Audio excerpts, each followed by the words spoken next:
Beyond the Mic with Sean Dillon. We're joined on the Starline by a singer, songwriter, and tequila guy who is from his Miami, Oklahoma root and out touring, keeping it country.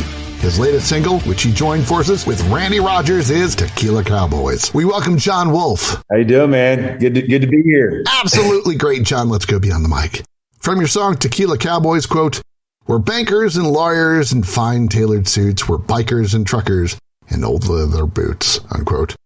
Why has country music changed for the better and the worse? You know, I think that line when Randy came over to write that song, I mean, we just wanted something that, you know, I think you look back on the concept of camaraderie, crossing over between, you know, so we all have these different jobs, these different lives, but this common thing, this sort of, I guess you could say, common line that runs through country music is getting together and there's always sort of some commonality between us all. And that's what this song's all about. And I think, you know, as it pertains to country music, in my opinion, I mean, you know, the commercialization of country music is it's always been there, of course, but I feel like it's just gone to like the next level nowadays. And I feel like we're missing some stories and story songs, and we're missing, you know, I think a lot of these messages that we used to get with Waylon and Willie, and you didn't have to sing about relationships all the time. You didn't have to. And so that's where I think that country music today has gotten a little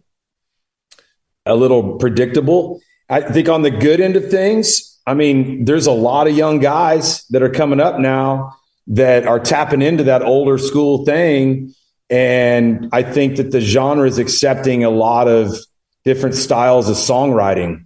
So I think there's a lot of positivity there as these young guys are coming up. Why are you trying to bring country music back, kicking and screaming where it needs to be, in your opinion?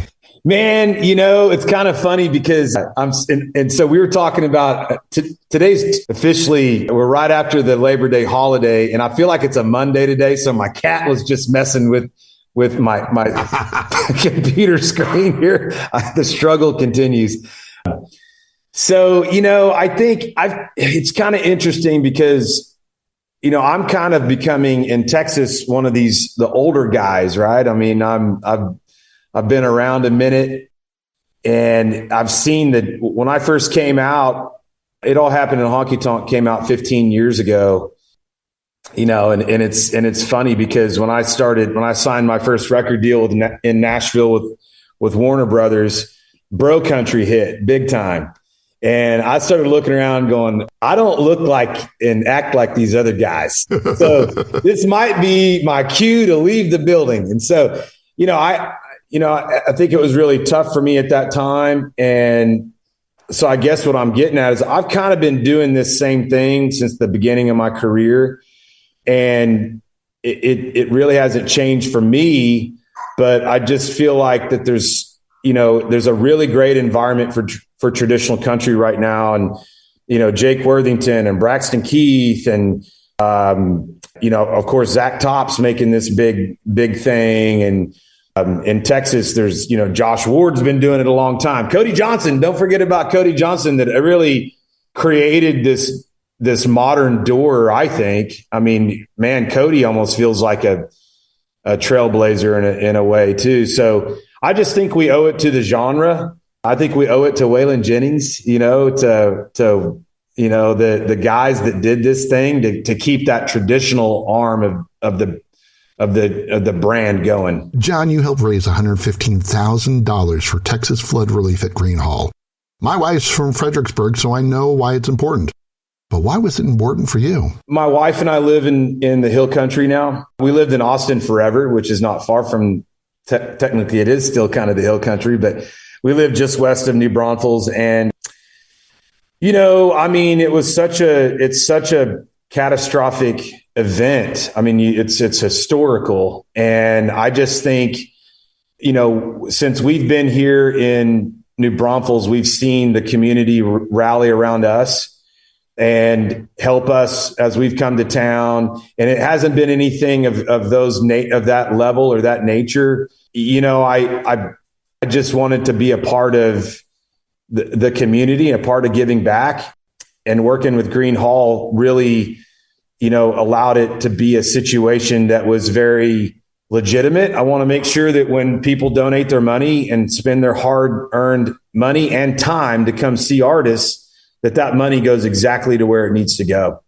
And so to have that opportunity at Gruene Hall, I jumped on it and said, hey, man, I'll help put this together, and call some of my buddies, and they all showed up. So it was a pretty an emotional day, and it was awesome to see these guys, show up for it. I mean, Walker Montgomery flew in from Nashville. I called Tracy Bird, and he's like, heck yeah, man. And I said, hey, man, do we need to have a place for your bus? He's like, nah, man, I'm going to jump in my truck with my guitar. And I'm like, that's country right there, dude. So it was just really awesome to see that happen. The lone wolf himself, Jon Wolfe, out on the road and singing Tequila Cowboys. And John, it's time for the Rocky 80. Random questions. Answer with the first thing that comes to your mind. There's no pressure. Okay, yeah, I'm not feeling that, but okay, give it to me. What's the best thing about your wife, Amber? And remember, she's right behind you. Everything. That's my answer. Everything. She's just the rock star. You name it. That's all I can say. She's the best at everything. One thing you wished you learned before you started Juan Lobo Tequila. How hard the tequila business really is. Instant follow-up time. Which is the favorite of all your products? I love our Blanco tequila. Favorite cigar you've ever smoked? Ooh, I'm going to have to say Monte Cristo. Very nice. John, admit it. Who caught the bigger fish, you or your wife? I have caught the biggest fish. How big was it? Well, the biggest one we caught was in Cabo a couple of years ago, and it was like a 275-pound marlin, and took forever, and my muscles and my back and my arms paid for it. So Amber was happy to give me that one. I've relaxed on both Grand and Fort Cobb lakes in Oklahoma. Would you rather be relaxing on a lake or on the ski slopes? Ooh, I'm a lake guy. Yeah. You've played at Austin City Limits, Green, Luckenbach, and the Grand Ole Opry. Where's your dream place to play? My dream place to play. I think I would say I would love to headline the Ryman. Wow. Yeah. I got to play the Ryman with Aaron Watson a few years ago, and I had a short period of time, but I would love to headline the Ryman. Who bought you your first cowboy hat, and do you still have it? I bought it, and I would say my first felt is when I first started out in Houston, Texas, playing beer joints, and I went to the hat store that was in the River Oaks area, and he made a felt for me, and I still have it. Who in country music now influences and motivates you today? I think, this is a good question because, and I'm not kissing his ass, that's for sure. But I go way back with Cody Johnson, and looking at his sort of trajectory and the way his brand has grown, knowing him at the very beginning of his career and where he is now, and understanding his work ethic and his consistency, that it's really inspiring and motivating to me. Jon Wolfe joins us beyond the mic. And John, it's time for the back half. You've teamed up with Randy Rogers and did a little Truth or Tequila with him. How many takes didn't make the final video cut? Well, there's some stuff that we couldn't sort of play for the public. I'd say there were 2 or 3 of them that were like, okay, cut.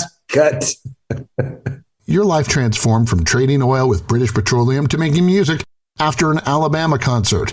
How has your music evolved from Almost Gone to now? Well, I think, I definitely feel like that we've grown on a production level. So I think in terms of, I'm not saying that my old records sounded better or worse than what I'm doing now, but I feel like that I've found more and more as to what is what really fits me, I would say. I think that, some people explore the boundaries of music for them, and that might mean I'm going to go explore all the way out here to this thing that is more, maybe it's more rock or more, pop or that type of thing. I feel like I've sort of, chosen to explore within the world of traditional country. And so whether that's something that kind of leans into something that might be a George Strait type thing, or leans into, my new stuff, I feel like leans into more of like a, Merle Haggard, really more down that, and maybe some stuff that's outlaw, like the single that just came out before Tequila Cowboys is Older I Get, More Country I'm Getting to Be. I feel like that's like the most Hank Jr. I've ever been, and so I'm kind of leaning into some of this outlaw stuff. And I also think that with Dave Brainerd, my producer, making music's never been more fun. When I used to make records, I was always so stressed out, man. I don't know what it was. It was kind of, the recording process was torturous to me. And I don't take myself as serious as I used to. And so I have more fun, and I've got a great team that helps me find what I'm looking for creatively. How did the pandemic change the way you treasure music and your career? It's interesting. I think obviously you couldn't really see that coming. You weren't prepared for it in any way. And then many times along the way, you're questioning, you're really questioning what it all is, right? So you're kind of going, I remember telling my guys, like, hey man, this is just going to be a quick deal. I think we're going to be back at it in 2 months. And, you're processing what's happening. And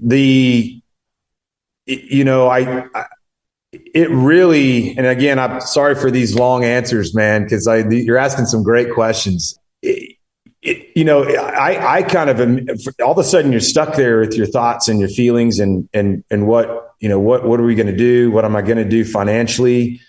And, it really spurred on that record that came out for me.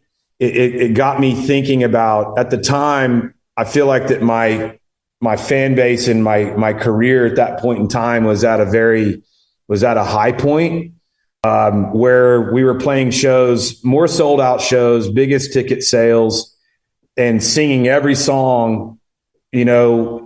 These were massive sing-alongs from, Baby This, Baby That, Play Me Something I Can Drink To, Airport Kiss, Boots on a Dance Floor.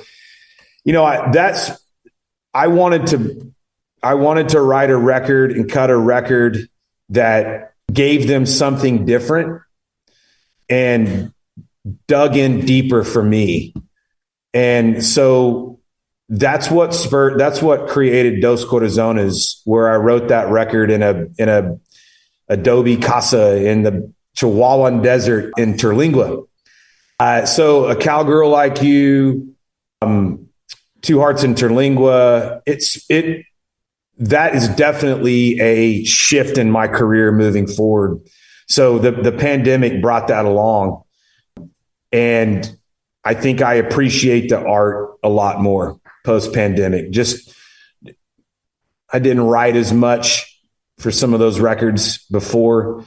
And this is just really spurred me to write more and to dig in more to the art. Why is your Wolfpack, your fans, more important than anything, well, almost anything in your life? Well, I think it's really, you start off in country music. I tell a lot of people that, probably the first, 5 years, I kind of look at 2010 as the beginning of my sort of commercial career, with it all happening in a honky tonk.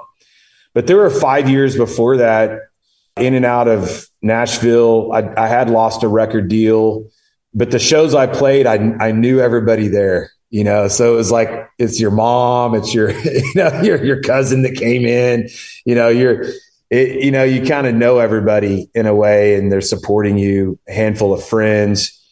And, I think, after when I put out, it all happened honky tonk. People started showing up that I didn't know.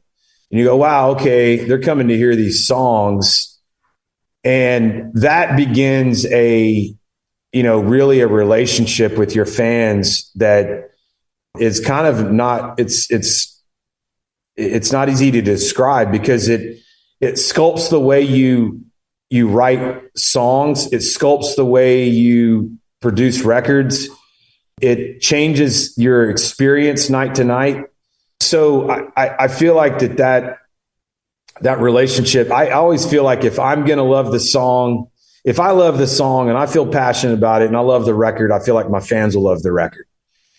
And at the same time, if you feel like you don't really have the best show, or, man, it can be upsetting, So I feel like that in nights that you feel like, I'm pretty down, and maybe my ticket sales have been down, and then they show up and they sing along, that can bring you back, man. So it's really quite a relationship that you develop, and it's been really impressive to see a lot of these folks stick with me for so many years. So, it's really something that it's almost not, it's tough to describe, for sure. Jon, when people come and see you play, what do you want them to take away from your music?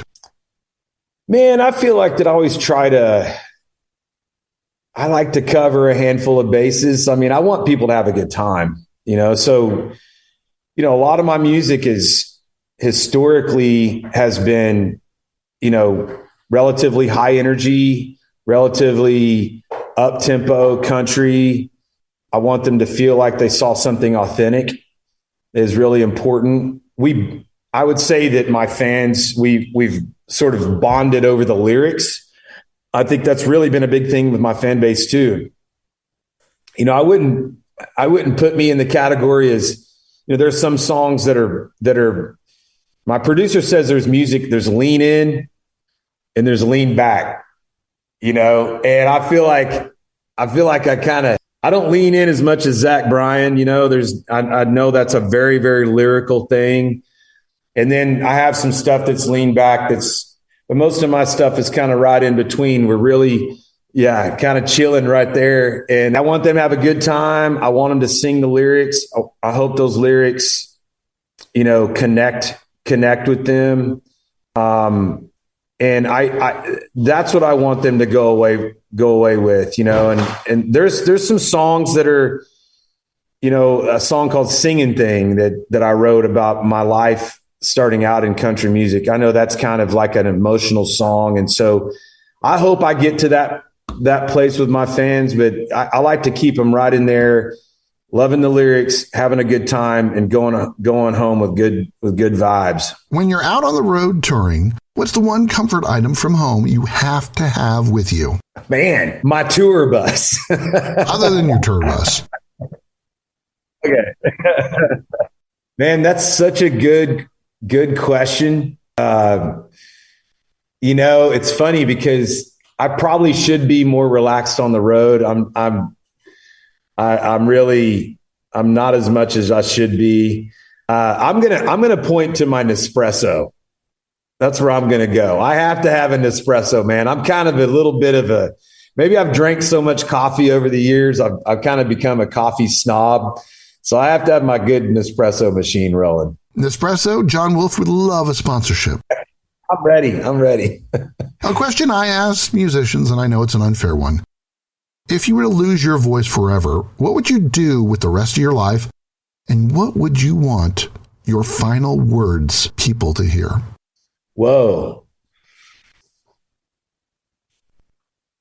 I think about it. I have a lot of interest in life. I'm kind of a creative. So my wife and I have been really working really hard on our house. We're junkers in a way, and we work really hard on our landscape. We're amateur gardeners as well. You were even cutting the lawn on Labor Day. I was, man. I'm kind of hooked on it. So, I kind of feel like if I lost my voice, I could do something kind of home or property related. I really enjoy it. I like being out. And so I'd have to figure out how to become a professional landscape designer. I think that's what I would do. What about those final words? My final words would be probably play me something I can drink to. Jon, you'll play anywhere anyone wants to pay you and almost anywhere, anytime. How has music changed you forever? Well, I think, I think it's definitely when you get on this side of the music, I think there are times that you can become a little jaded potentially because you're always listening with a critical ear. And I think the longer I've gone down the road in country music, the more I've had to remind myself to enjoy music, because that's what it's about. And I think that's a special gift that being in this has really changed me. I'm able to just really, being in it this long, sit back and go, hey man, let's listen to this really great, Zach Top record that just came out. This is his way of expressing himself. Let's listen to this old Frank Sinatra record. So I think that's really just given me more appreciation for it. It's time for the impossible question with Jon Wolfe Beyond the Mic. Jon, if you had to get rid of one thing, your wife, country music, or drink liquor forever, which one gets the heave-ho? I'm going sober right now anyways, dude. That's easy. Get rid of drinking. I'm good with it. I'm too damn old for it anyways. If you could bottle it up, what makes a great country song? Man, I think what makes a great country music song is I'm going to say authenticity.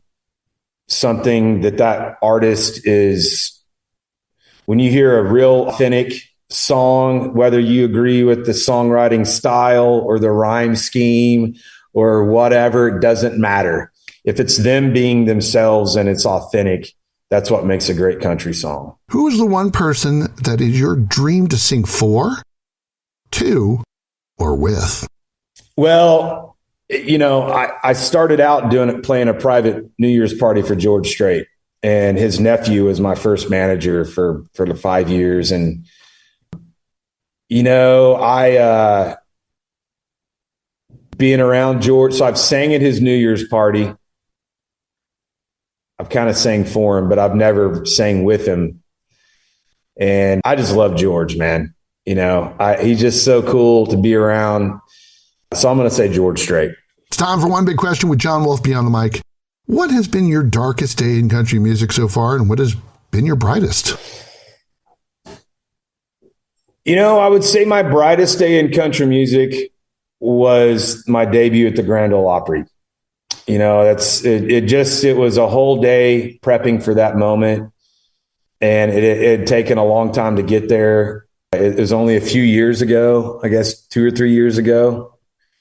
And, I think that was just a huge special day for me, big time, in lots of ways.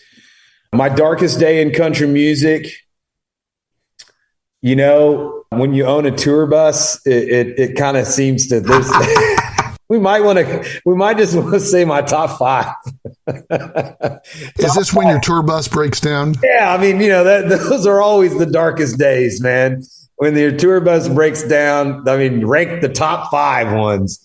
I've had some tough ones in country music. I actually lost my voice mid show a few weeks ago, and you just feel so awful about it. And and I've had breakdowns. This year this has been a really challenging year for me. And I do point it to tour bus problems financially. Those are tough days. So I wish, I do wish I could name the one day, but I'm going to have to just say there's been a handful of tough ones. Jon, how does family make it better? Well, I think, Amber's always, pushing me to keep going. And, I would put family as family and friends for us, and my mom and our friends that support me. And, at the end of the day, when you're thinking about country music, I had a manager that used to say, dude, thank God we're not brain surgeons. There are bigger things in life, and there are bigger people to do bigger jobs. And so you just have to remember, like anybody that has a bad day at work, you can go home and, have a shot of tequila or put something on the grill and spend some time with your friends, and you're going to wake up and try again the next day. He once caught a 275-pound marlin. Making music is now fun again. That's right. I want you to hear Tequila Cowboys. Jon Wolfe, thanks for taking the time to talk with us today. Thank you, brother. I appreciate it, man. And that, my friends, is Beyond the Mic. If you're enjoying these conversations, please check out another Beyond the Mic episode to find more actors, artists, and people you need to know. We'd also appreciate a like and subscribe on the Good Pods app.